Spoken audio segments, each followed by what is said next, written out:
The first sunrise after the ozone died skinned a million souls alive. They called it the scouring, a dawn that peeled flesh from bone, melted steel into rivers, and left the earth a blistered tomb. Humanity retreated into the cracks, rusted bunkers, light-starved caverns, the bellies of armored convoys that prowled the dunes by night. Daylight became a myth, a bedtime horror whispered in the dark. Blood became the only scripture left. They harvested it from veins, traded it for filters and UV-proof polymers, drank it thin and stale to remember what warmth felt like. The cults rose like carrion birds. They painted their robes with phosphorescent suns and preached that the scouring was divine reckoning, that only the faithful could walk unburned. Their pyres lit the wastes, sacrificial bodies crackling like kindling. The blood dealers followed, hollow-eyed and pragmatic, their convoys rigged with engines that gulped hemoglobin like fuel. Survival was a math problem, so many pints for a filtered mask, so many vials for a bullet. In the shadows, scavengers licked wounds and traded rumors. They spoke of a lab buried beneath the glass flats, of caches of old-world tech, of a ghost child who wandered the dead zones without a shroud. Madness, most said. Desperation's fairy tale. But in the silence between gunfire and sandstorms, even the steel-hearted replayed the stories. A drifter once swore he'd seen her, a flicker of movement under a bleeding dawn, untouched, unafraid. They found him days later, eyes boiled to jelly, lips split into a grin. The cults had branded his chest with a sun. The dealers laughed. The scavengers bartered his boots for half a pint. And the night stretched on, endless and hungry, waiting for something to fracture. Chapter 1. The outpost reeked of rust and desperation. Saren Vaith adjusted the straps of her respirator, its filters clogged with the metallic tang of blood trade fumes. Neon signs flickered above black market stalls, casting jagged shadows over the crowd. She kept her mechanical arm tucked beneath her coat, its whirring joints muffled by leather. The limb ached where it fused with her flesh, a reminder of the price she'd paid to survive the last sunstorm. Liren clung to her side, small fingers digging into Saren's belt. The girl's hood obscured her face, but her eyes glinted in the dark, amber flecks catching the neon like fractured sunlight. Too bright. Saren thought. Too alive. She'd seen that same luminance in her sister's gaze moments before the cultists dragged her into dawn. Stay close, she muttered. More to herself than the child. They wove through the throng, past hawkers peddling vials of diluted blood and scavenged UV lenses. Saren's boots crunched over broken glass, her human hand resting on the shock blade at her hip. The outpost was a graveyard of old-world hubris. Skeletal radio towers loomed over stalls, their steel bones warped by decades of solar winds. Above, the sky yawned black and starless, a void that offered no mercy come daybreak. A dealer with scarred lips slid a blood-crusted ledger toward her. "The package," he said, nodding to a rusted locker behind him. Saren pried it open. Inside lay a solar compass, its cracked screen pulsing faintly. The device was obsolete. A relic from the time before the ozone burned away, but the client had promised it would guide them to the lab. To hope, Liren reached for it. Saren caught her wrist. "Don't." The girl flinched, and Saren's throat tightened. "She's not her. She's not." A sand-caked monitor above the stall fizzed to life. Security footage showed a convoy approaching, armored vehicles with blood engine sigils glowing crimson on their hulls. Saren's pulse spiked. "Enforcers." She shoved the compass into her pack and gripped Liren's shoulder. "We're leaving. Now." But the crowd surged, a panicked tide, as enforcer drones descended. Saren ducked into an alley, dragging Liren over debris.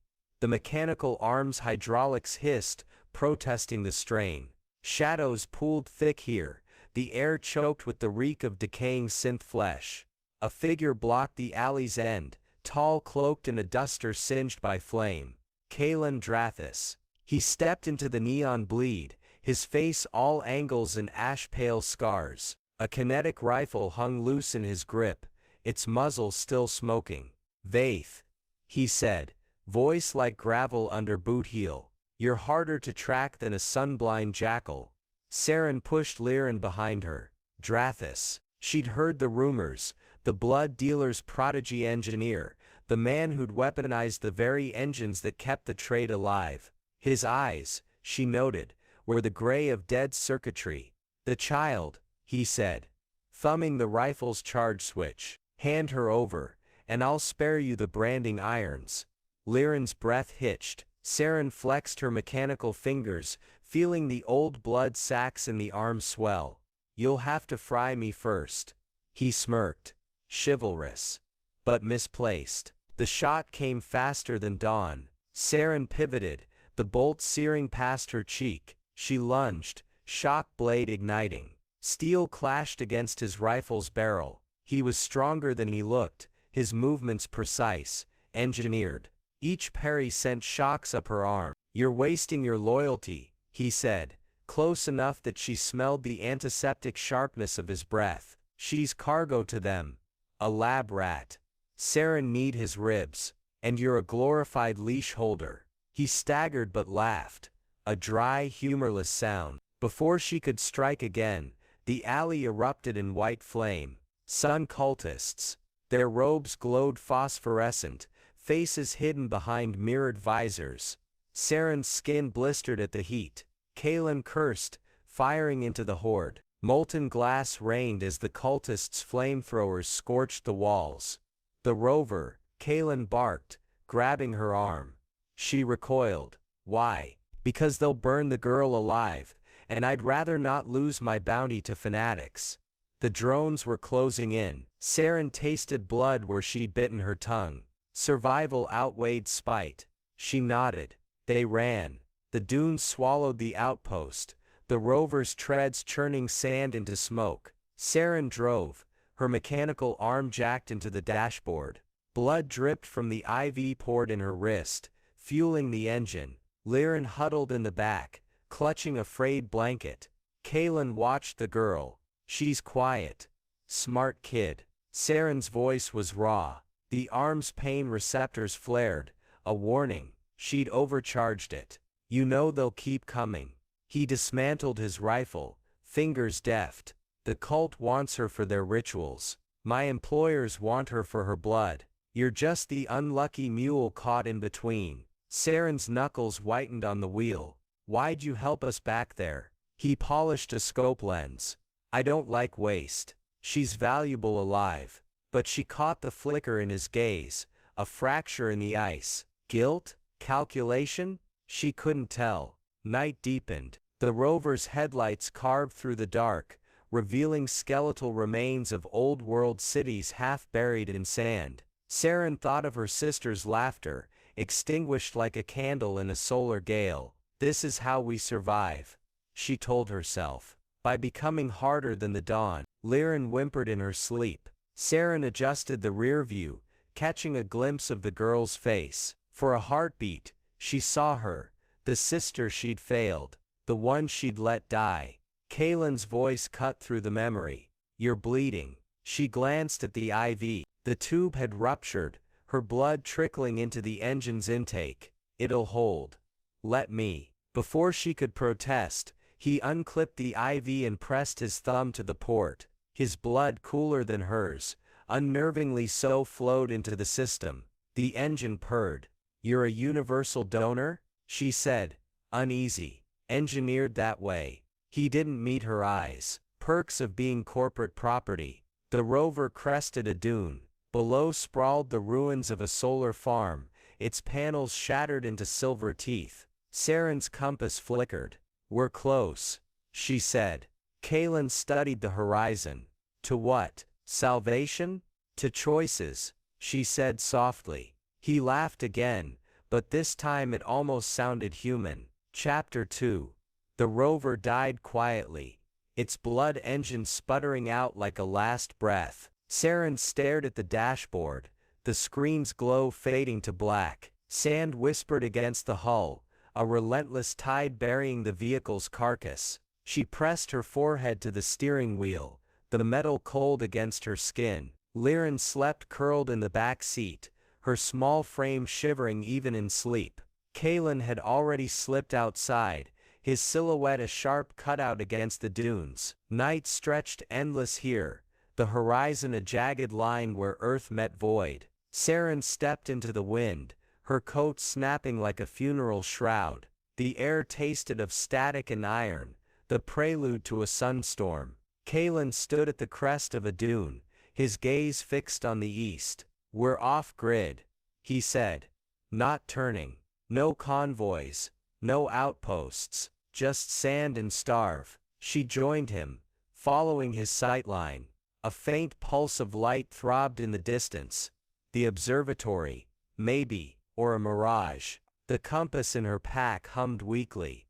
Its screen cracked but insistent. Hope or hallucination, she thought. The desert specialized in both. They walked. Liren trailed behind, her boots sinking into the sand. Saren adjusted the girl's UV shroud, fingers lingering on the frayed hem. Too thin, too fragile. The shroud was a relic from better times, its reflective coating peeling like dead skin. Every gust of wind threatened to tear it away. Kalen navigated by the stars, his steps precise. He'd shed his duster, the sleeves of his thermal shirt rolled to the elbows. Saren noted the scars along his forearms, thin surgical lines, engineered veins. She guessed. The blood dealers liked their pets optimized. "You're staring," he said, without breaking stride, "wondering how much of you is still human."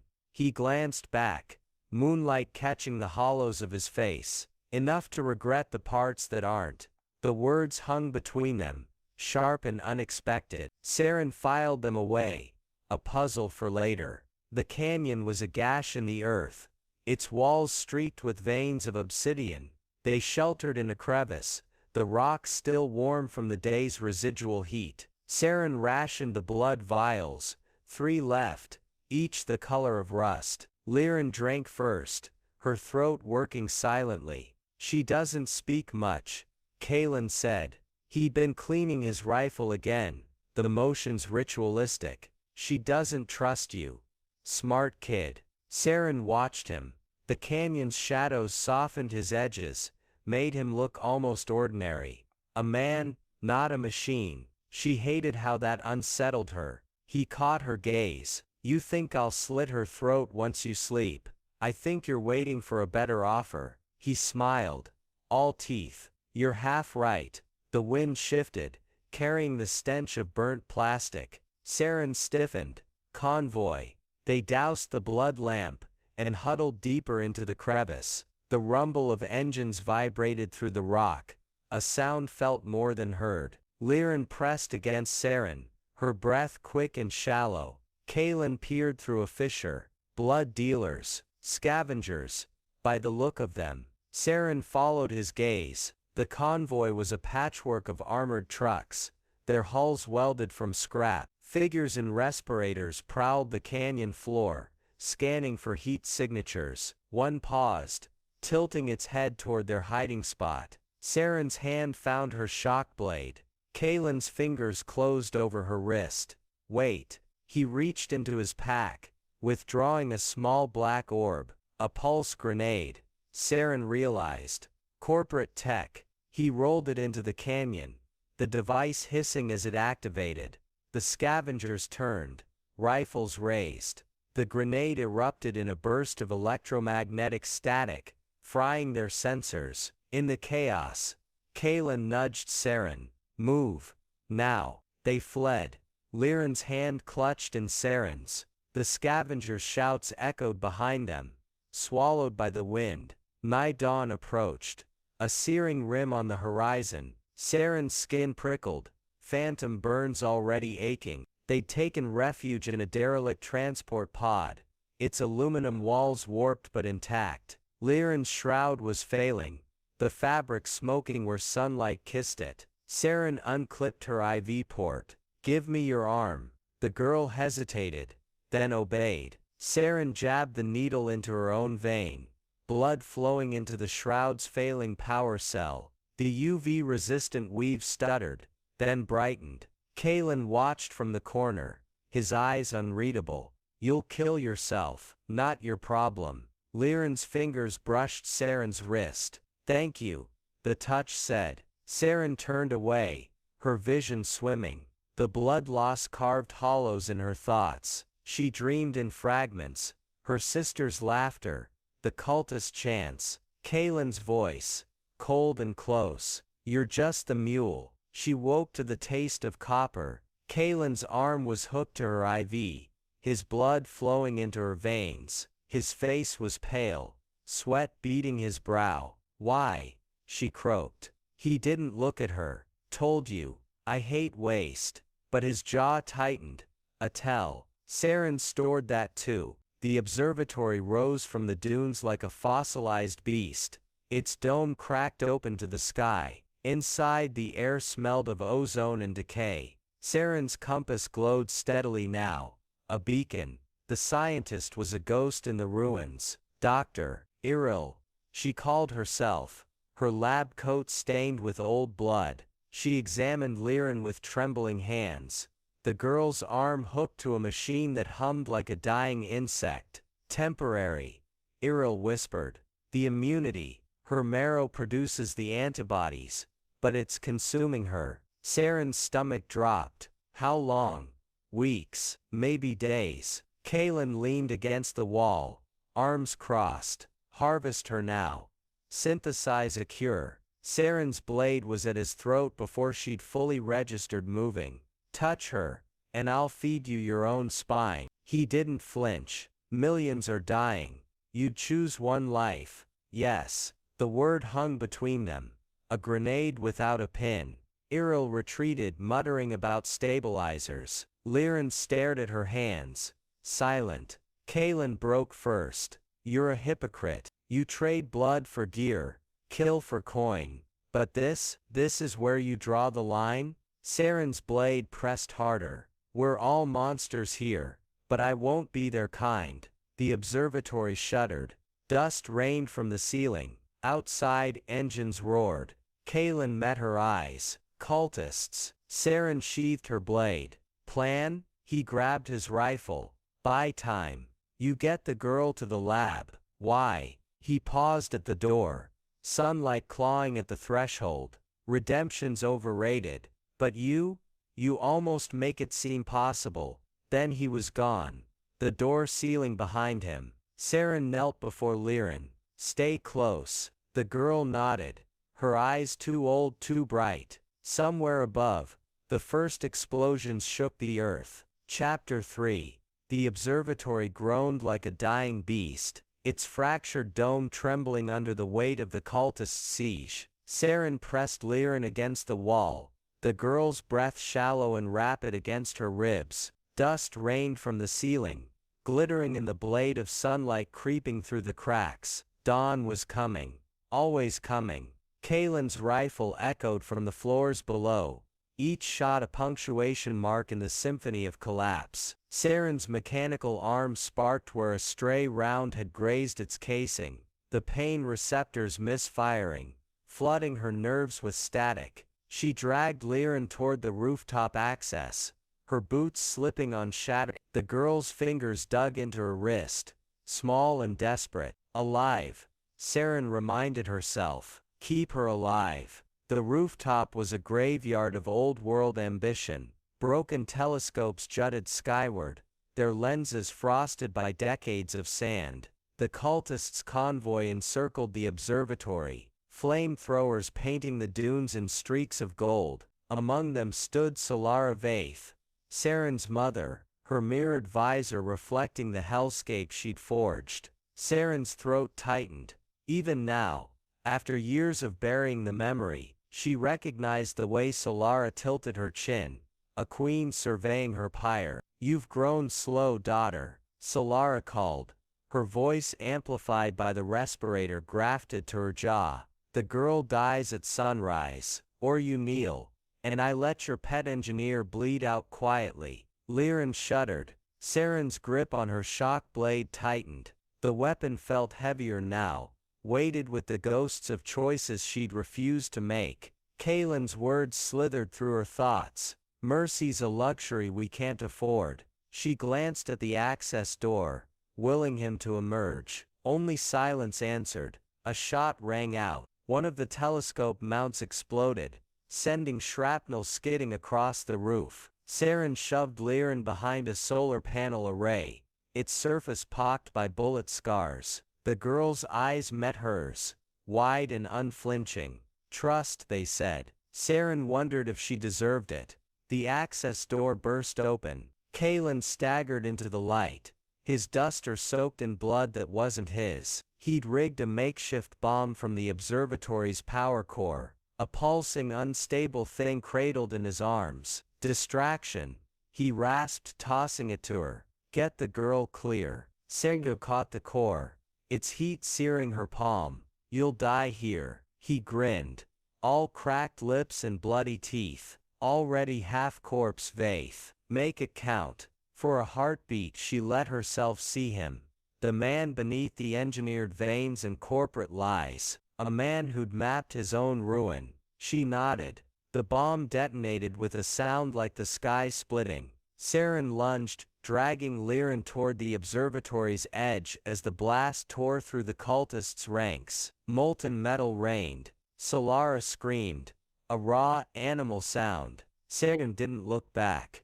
The dunes burned. Dawn's first rays licked the horizon, turning the sand to liquid amber. Saren's UV shroud fizzed, its failing charge prickling her skin. Liren stumbled, her small frame trembling. The lab was a myth, a rumor, a lie.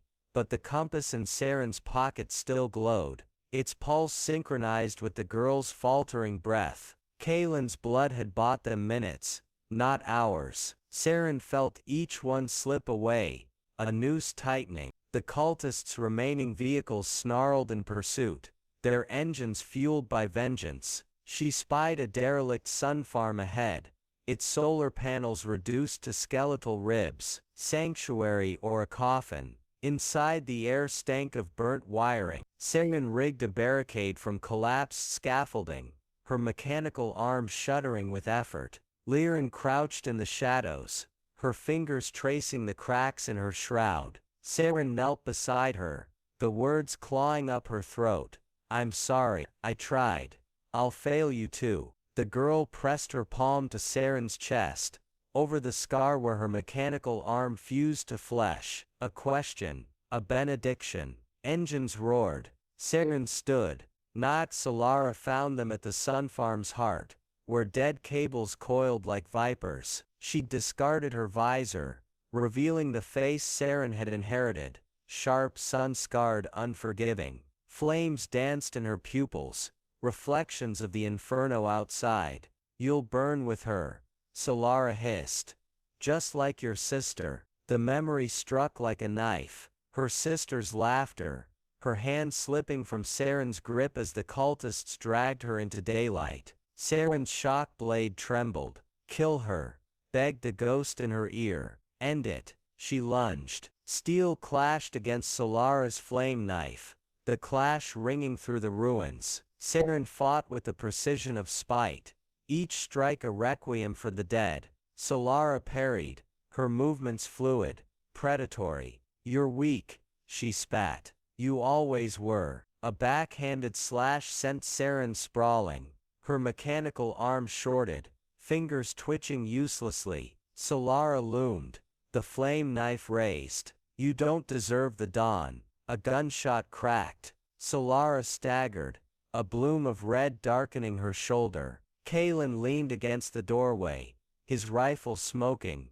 his face a mask of blood and grit. "Neither do you." Saren surged upward, driving her blade into Solara's thigh. The woman crumpled, her scream echoing through the sun farm. Saren stood over her, blade poised. "Do it," Kalen's eyes urged. "Finish her." But the girl's touch lingered on her chest. "Trust." Saren lowered the blade. "Burn alone, mother." The desert met them with a sigh.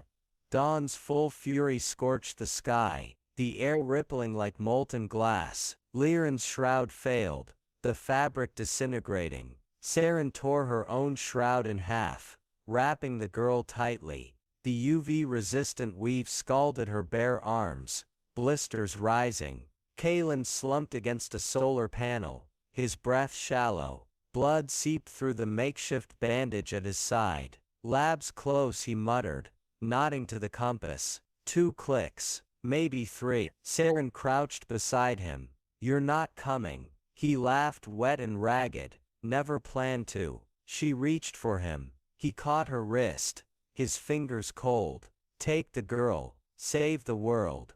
You don't get to die a hero," she snarled. He pressed something into her palm, a blood-stained photo of her sister, scavenged from the observatory. "Not a hero, just less of a coward." The cultists' engines growled in the distance. Kalen shoved her away. "Go." She went. The lab was a crypt buried beneath the dunes, its entrance sealed by a rusted hatch. Saren pried it open with her ruined arm, the joints screaming. Liren slid into the darkness, her eyes the only light. The scientists were ghosts in white coats, their faces gaunt with hope. They gathered around Liren, their machines humming to life. Saren stood at the periphery, her burns weeping, her body hollow. A woman with Arel's hollow eyes approached. "We can save her, and millions more." Saren nodded. She had no words left. They led Liren away. The girl glanced back once, her gaze lingering on the photo in Saren's hand. "Thank you," it said. "Goodbye." The blood trade collapsed within weeks. The cult fractured, its zealots wandering the dunes, cursed by the son they'd worshipped. Saren wandered too. She found him in the shadow of a derelict convoy, his body half buried in sand, alive somehow, always alive. Kalen's eyes opened, pale as winter. "Took you long enough." She said nothing. Words were currency she'd spent. He limped beside her as they trekked the wastes, 2 relics in a world learning to breathe. At night, when the stars smeared the sky, he traced the scar where her arm met flesh. She'd let him. The dawn still killed, but now it also thawed. Epilogue.